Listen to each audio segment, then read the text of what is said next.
Hello everyone, in this video I'll be translating and summarizing the latest Urdu broadcast by Moeed Pirzada to make it accessible for our English-speaking audience.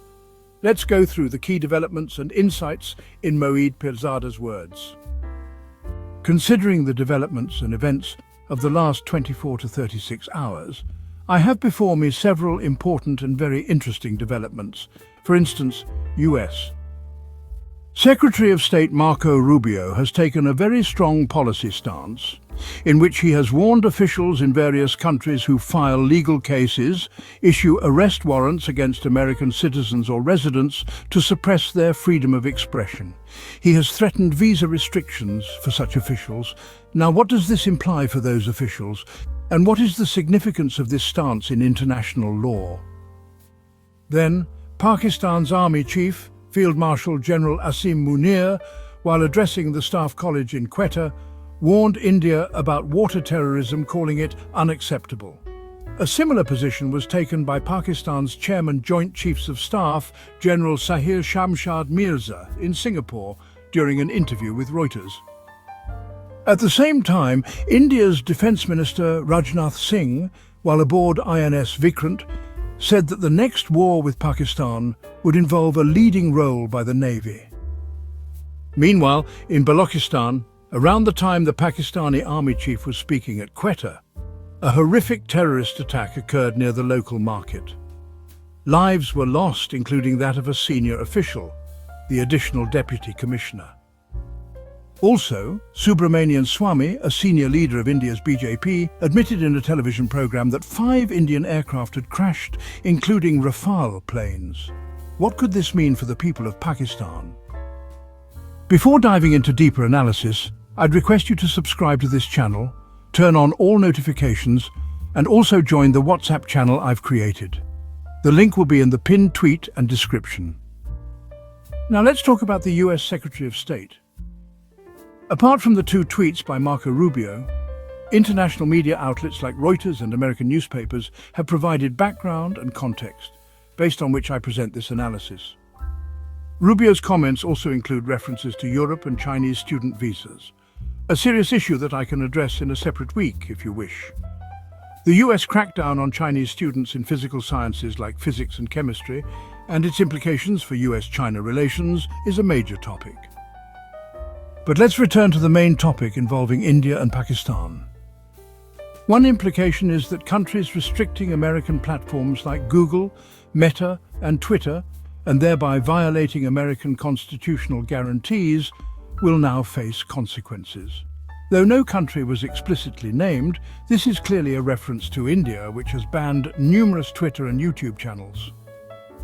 As a result, India has started reviewing and reopening some of the 8,000 Twitter accounts it had previously blocked, especially those identified as being based in the US, UK, and Western countries. My own Twitter account was recently banned, but then restored after a few days in emails. However, Pakistani origin YouTube channels may not be reopened, as they fall into a different category. Nonetheless, this implies that India is under pressure, and affected users might submit requests via governments or courts to restore their channels. Now, what is your responsibility? If you're in America and have faced transnational repression, for example, your tweets or YouTube content have led to your relatives or businesses being targeted, then report it. The FBI is collecting such data. Provide clear information, the officer's name, designation, and actions they've taken. According to my understanding and some news reports, the Justice Department, which oversees the FBI, has briefed the State Department, and Marco Rubio's position is based in part on FBI inputs. This has now moved from data collection to policy enforcement. Visa bans may follow, and eventually asset freezes. Soon, Canada, the UK, the European Union, Australia and New Zealand are also expected to adopt similar policies. Officials may face not just visa bans, but difficulty in purchasing or maintaining overseas assets. As many powerful Pakistani officials keep their assets abroad, believing Pakistan is an unstable state, pressure on them could increase. Now back to the second major development. While Pakistan's Army Chief General Asim Munir spoke in Quetta, warning against India's water dominance, around the same time, General Sahir Shamshad Mirza, Chairman Joint Chiefs of Staff, gave an interview to Reuters in Singapore during the Shangri-La Dialogue, a high-profile strategic conference organised by the International Institute of Strategic Studies, IISS, in the UK. Mirza is a very sober, cautious speaker, and in his video interview, available on Twitter, he said both India and Pakistan have mutually drawn down forces. As of April 22, 2025, troop levels have returned to near pre-conflict levels. Active hostilities have ceased and a satisfactory process is underway. However, he also noted, the risk of war has increased and the threshold for conflict is now lower. For the first time, strikes occurred in mainland India and Pakistan, not just on border or disputed areas. The Indus Waters Treaty and India's position on it also lower the war threshold. He emphasized that Pakistan is an agrarian society and water is a lifeline. Denying water is unacceptable.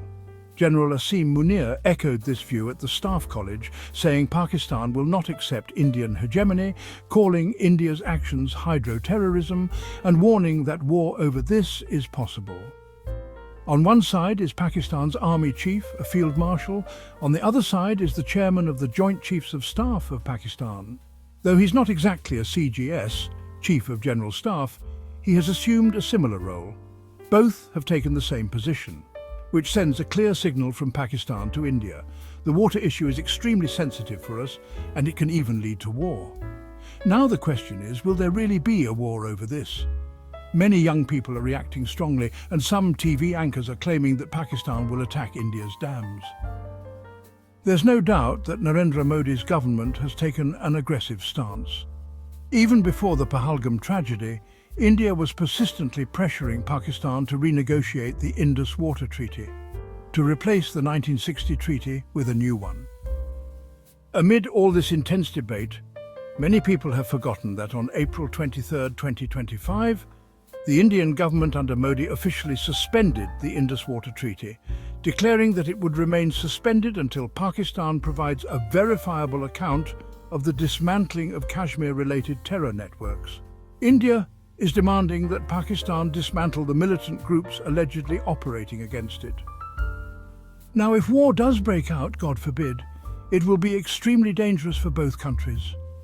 Many now predict that such a war could happen very soon, possibly in a few months, by October or November. So, how can this be avoided?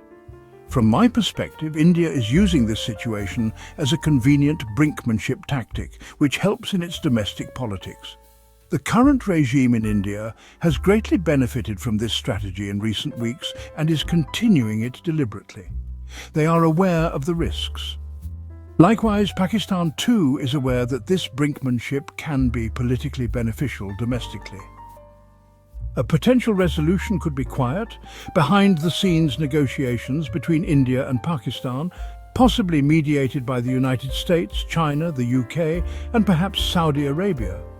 These talks could lead to Pakistan verifiably dismantling Kashmir-related militant assets, for instance groups like the Resistance Front, which initially claimed responsibility for the Pahalgam attack but later denied it.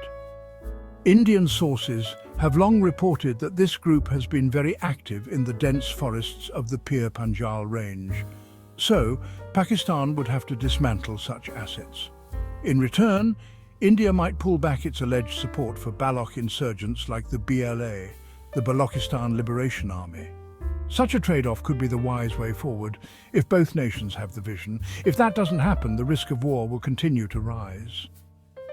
Meanwhile, when General Asim Munir was speaking at Quetta Staff College on a Friday at the same time in the nearby Quetta Bazaar, around 25 to 30 heavily armed militants launched an attack resulting in major casualties and the death of an additional deputy commissioner who was trying to rescue people. This was a major setback. Later, a spokesperson for Baluchistan stated that the group responsible is Fitna al-Hind, formerly known as Fitna al-Khawaj, blaming India for the attack. So, does that mean Pakistan will now go to war with India? India has consistently said it will retaliate with war if attacked. Obviously, Pakistan doesn't have as much space for escalation as India does, at least rhetorically. In the same 24 hours, India's Defence Minister Rajnath Singh visited INS Vikram, currently stationed near Goa on India's western coast, and declared that in any future war, the Indian Navy will play a principal role against Pakistan. While this is political rhetoric, the direction things are taking seems dangerous. Now linking this with Pakistan's evolving positions, including those of General Asim Munir and General Sahir Shamshad Mirza, we must also consider that Afghanistan's Foreign Minister Amir Khan Muttaqi, still called interim despite holding the position for 3 to 4 years, is about to visit Pakistan. While the exact date is unknown, it will be a 3-day visit with talks on every possible topic. Importantly, in the last 24 hours, Pakistan has elevated its diplomatic relations with Afghanistan to the ambassador level, moving up from the charge d'affaires level held since 2021. This signifies a shift toward formal, full diplomatic recognition. Since Finance Minister Dar's visit to Afghanistan on April 19th, relations between Pakistan and Afghanistan have steadily improved. From the perspective of Indian analysts, Pakistan has now shifted its brinkmanship strategy away from Afghanistan to focus more on India, having concluded that brinkmanship with Afghanistan does not help its domestic politics, whereas confrontation with India does. Now let's look at the internal situation in Pakistan, which has almost become a joke. Bilal Saqib has been appointed CEO of the Pakistan Cryptocurrency Council, and earlier this May, he was promised 2,000 megawatts of electricity for crypto data mining. Just days ago, he spoke in Las Vegas, where both Eric and Donald Trump Jr. were present, promoting investment in Pakistan's digital crypto assets. Within 24 hours, Pakistan's State Bank and Finance Ministry told Parliament that cryptocurrency is illegal in Pakistan. They clarified that investment and transactions in Bitcoin and similar currencies are not allowed under Pakistani law. So how absurd is it that a senior advisor of the Finance Ministry is promoting something abroad that is illegal at home? This was also raised in Parliament by Shamila Faruqi, who wants stricter laws against crypto due to concerns about money laundering. The Foreign Secretary Imdad Bosal briefed the National Assembly's committee on this. The real risk for Pakistanis is that this lawlessness, the lack of legal structure, puts the public in danger. In Pakistan, powerful people make the laws and use them for their own benefit.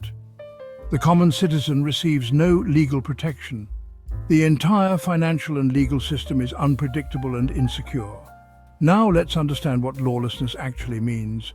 It doesn't just mean there are no laws, it means that laws do not apply to the powerful. In countries like the US, laws protect the average citizen from the aggression of the powerful. In Pakistan, laws are tools in the hands of criminals, used against law-abiding citizens. Those who follow the law are the most vulnerable in Pakistan today. Even overseas Pakistanis like myself are now being threatened under Pakistani laws to silence our voices abroad, which are protected under the US. Let's look at one example of lawlessness. In the last 24 hours, an anti-terrorism court in Islamabad sentenced Abdul Latif, an MNA from Chitral and other PTI workers, to 27 years in prison for allegedly attacking a police station on May 9th. Latif recorded a video on PTI's YouTube channel stating that they only learned about the charges once an FIR was filed, suggesting they had no prior knowledge. They plan to appeal in higher courts where some relief might be possible. This highlights a deeper issue. ATC and military courts in Pakistan do not offer full due process. There's no proper cross-examination or legal transparency like in high courts. That's why many civil society members, lawyers and media figures have opposed such trials. Compare this with India. In the past 24 to 36 hours, senior BJP leader Subramanian Swamy admitted in a video interview that India lost 5 aircraft on May 7th and 8th, including Rafale jets, due to superior Chinese technology. France is now demanding details from India on how and why the Rafales crashed, suspecting poor usage by the Indian Air Force. While Swamy's statement is mature, admitting failure so they can improve, no Pakistani ruling party leader, like someone from PMLN, could openly admit that Pakistan's Chinese-adapted ground systems failed to stop Indian missiles or drones.